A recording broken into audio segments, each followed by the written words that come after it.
alaikum, peace be with you, and welcome to Islam on Life with me, Tariq Ramadan, broadcasting from London. In today's show, we ask the question, should Islam and politics be separated?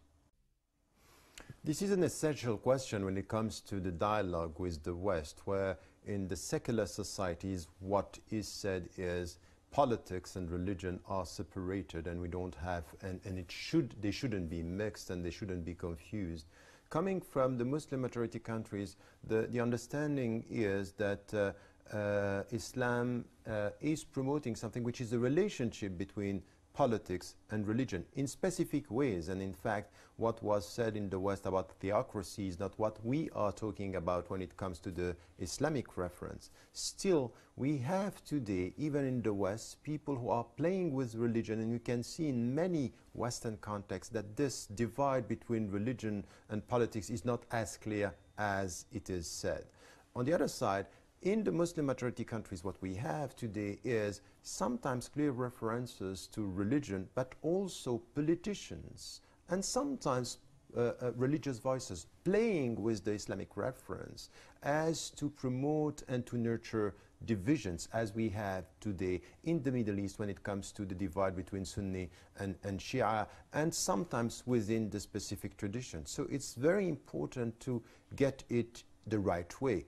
What are we talking about when we are talking about this relationship between Islam and politics, and in which way we can avoid having Islam being instrumentalized for worse and bad political reasons? And this is where the question remains essential, and we have to talk about it when it comes to the current affairs in the Middle East, and beyond this, in theoretical terms, what could be the relationship that we are promoting between Islam and politics. And to respond to all these questions, huge and complex questions, I'm joined by Dr. Hassan الصدر, who is the Director of Foreign Relations at the Shahid الصدر office in London. Thank you so much for being with us today. Let me start with this first question, which is a very general question, but still it's the framework through which we can enter the discussion about Islam and politics, and should Islam be separated from politics. What would be, in your view, the relationship between religion and politics in Muslim majority countries? Should Islam be the reference? And if it's the reference, in which way we can have it as a reference without having it instrumentalized by political forces? So these are two main questions. Should Islam be the reference? Bismillah ar-Rahman ar-Rahim. Of course it should be a reference. The notion that we should separate Islam from politics, which unfortunately has been taken by some people influenced by such horrendous crimes that we've seen in the video, such crimes used by media, international media, putting pressure on Muslims or people of religious backgrounds to force them away from religion and to show them that, look, this is what religion leads to. It is to chaos, Middle East, sectarian violence, religious violence, misuse of religion. Religion is, quote unquote, bad, so stay away from it. This is a weak position that I refuse to take, and we shouldn't really bend to pressure. We should be confident in this religion. It should play a major part. What exactly? Which part and which role religion should play within the political landscape? Let's have a basic understanding what politics is. Politics, in my simple understanding, is managing people's affairs. That's what it is. It has to do with governance and good governance. Absolutely. So you have people's affairs, you have internal policies, you have external policies, the relationship between the nation that you are governing with other nations, what are the common interests, how you serve your people's interests best. So you are managing their affairs. Managing their affairs essentially needs two aspects: the style of the management and the principles by which you manage your people.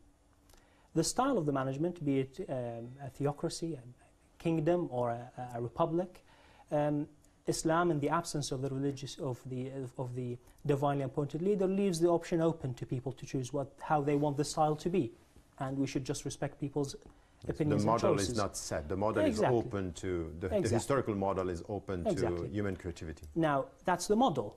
What are the principles by which you manage your people's affairs? Then look at Islam. It's immensely rich with principles, social principles, all stemming from a very simple concept: justice leads to perfection. This is exactly what Islam promotes at the highest qualities, and I believe most religions do preach the same, not to the same extent as Islam, but let's take an example as a leading model. So if we are saying that the aim of this religion, the aim of this ideology, is to promote certain principles in society that would lead to justice and eventually to perfection, then how could we just turn a blind eye to these sets of principles? Beautiful collection of transparency, of equality, of people's interest rather than individual interest, which unfortunately is paying the price in the West these days. How could we turn a blind eye to it? So let me come to one question based on this, because these are based on the principles, or the Islamic principle should be the reference. Of course. So when we say this, and this is accepted by a huge majority of Muslims, still the way, the how do we do this, it's essential. Would you, for example, accept the concept that we have in the West, speaking in English, saying, yes, could the Islamic model, based on these principles, be a theocracy? Would you accept that? If people's choice at a certain point in time to choose a theocracy or to accept to live under theocracy, then that's a model, that's a management style that people are happy with. If people reject it, then it's the people's will. I refer people who ask this question to the Prophet himself. The Prophet ﷺ spent 13 years in Mecca. Now, in our belief, he was a divinely appointed leader. He should have been the leader, the governor of Mecca, but the people's will, the majority of people in Mecca, did not accept him. What did he do? Did he enforce his model or his principles on the people? On the contrary. Is it enough to rely on the majority position? Because at the end of the day, the theocracy, as is understood in the West, is the imposition of religious rules on people coming from a religious authority, and only a religious authority. So it's a top-down decision process, which when we refer to what you said, the way even the Prophet, peace be upon him, was dealing with people, is yes, a bottom-up. When it comes to politics, it's a bottom-up yes, process. A theocracy is not that. But if you say, look, it's coming from on high, and if the people accept it, it will be okay. If you come back to the European history, they would yes, say, but the people in majority supported a Nazi model. So at the end, you follow the majority and you end up with a dictatorship because they chose this as the model. Is it enough to rely on what the people want, or do we have a set of principles saying we can't accept something which is... We have two aspects to the argument. Yeah. What's right is an aspect. So, for example, if I take you back to 6th century, 7th century, what was right is that the Prophet should have been the ruler. Now, this is one side of the argument. The other side is practically on the ground, what shape takes place is the people's will. So, obviously, the majority of Germany wants a Nazi regime. It's wrong, but that's what practically will happen because that's the people's will. And if people's will at a particular country in Africa or Asia or Europe wants a particular model, whatever it is, a prophet, a priest, a secular ruler, eventually what will happen is what the majority wants. So one aspect is what's morally acceptable and what Islamically is acceptable. That doesn't make it an enforcement on the people. So of course, if the majority of the people choose something wrong, it will be wrong, but it is a major misconception on Islam and politics. The people in the West think that Muslims, if they come, or Islamists, if they take power, they will impose a certain model. And I will say this is a huge misconception. No one can impose a particular model unless it's a dictatorship. Yes, this is what is said in the West. It's said at the end of the day it's going to be a dictatorship. Not really. Islamism means, or political Islam, or this confusion between Islam and religion. By definition, because it's a religious model, it will end up as being a dictatorship. It will never be the model that governs a nation if that nation did not accept it. On the long run. Of course, no doubt about it. So you are positive on history. I am 100% positive that you can be you can manipulate religion how much you want. You can manipulate secularism to an extent that you want. If the people don't want you, you won't be there. So But, that major misconception that Islam imposes a certain model on people is wrong.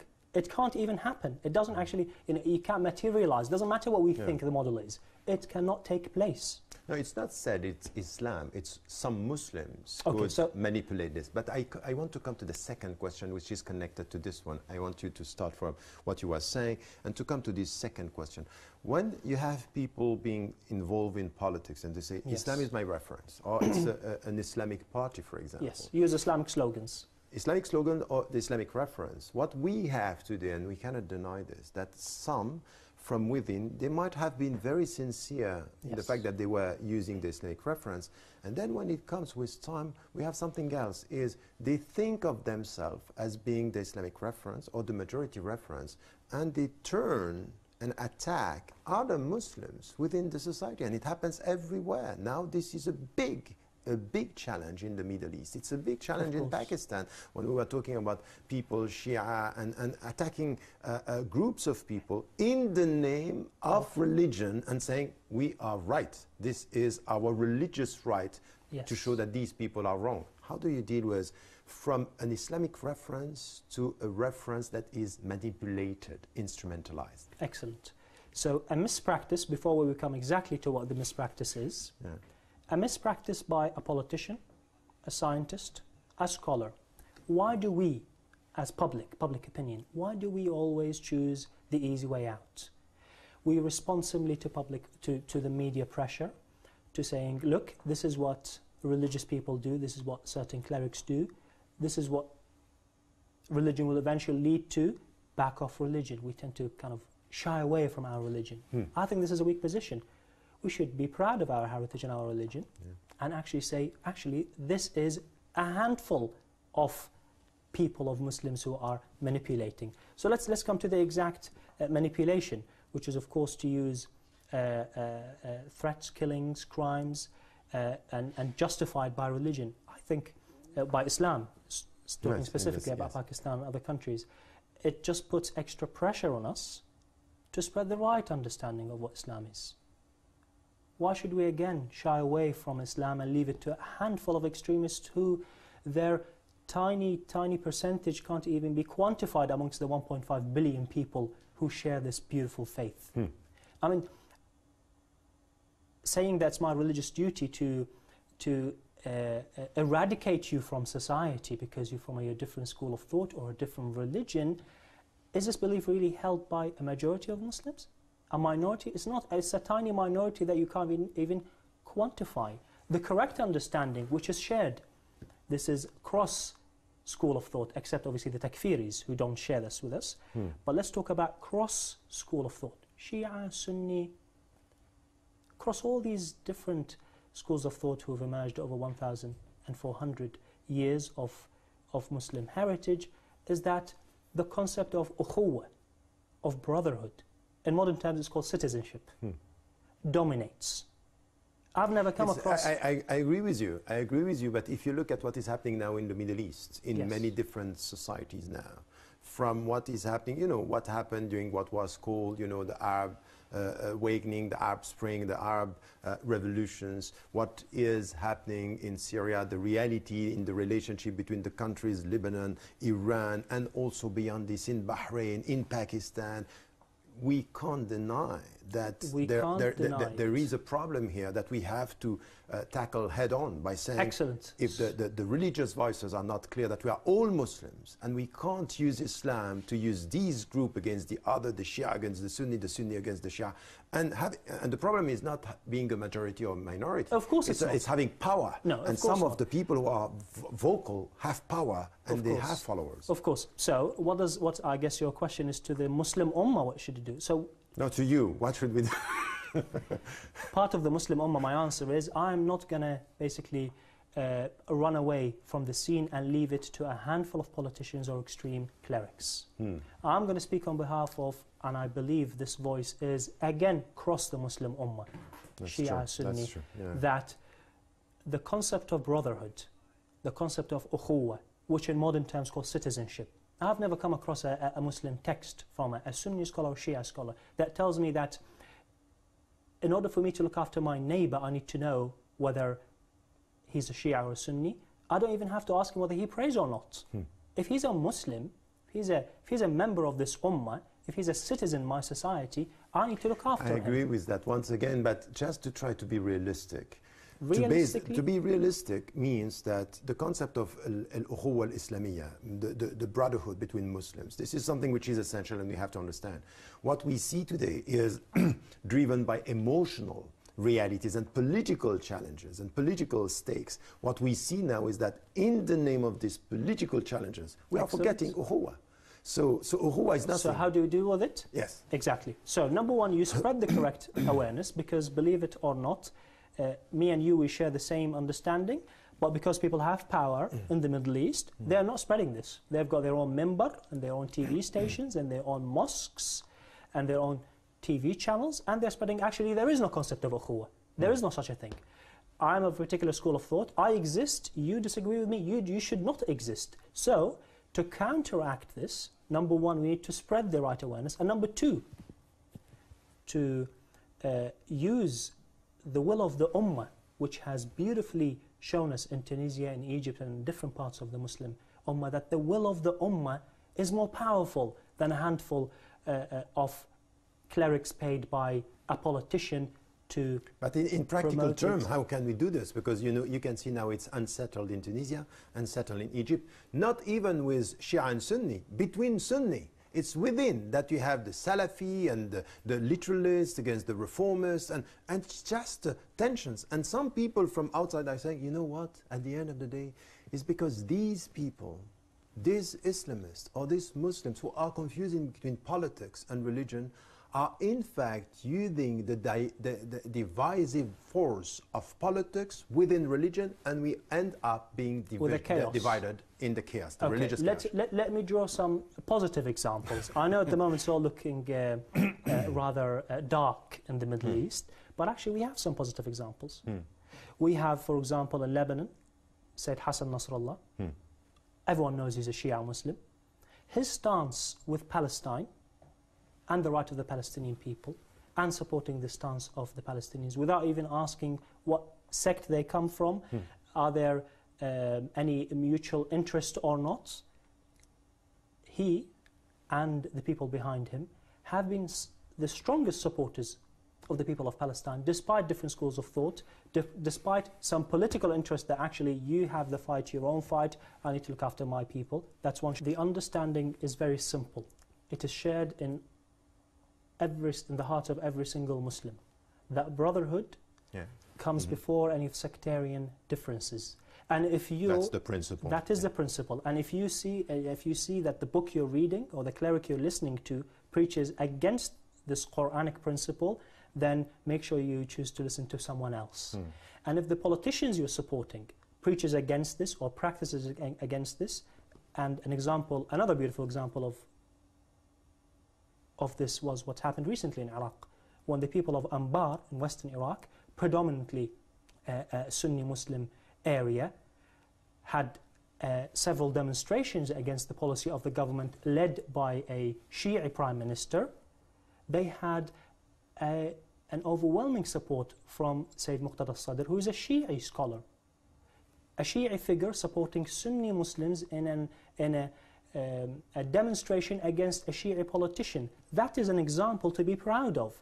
You can argue that Sayyid Muqtadى الصدر should be a politician and should look after the voting of his Shia areas for the next elections, but he didn't do that. Instead, he went against what people would label as political interest. He went across the border of the Shia Sunni to show that the true understanding of Islam will prevail. Doesn't matter what politicians do and how they fight and how they use sects and different Islamic thought to strengthen their positions, because in every sectarian tension, the politicians will benefit. We have, alhamdulillah, voices that would go across schools of thought and promote the concept of brotherhood.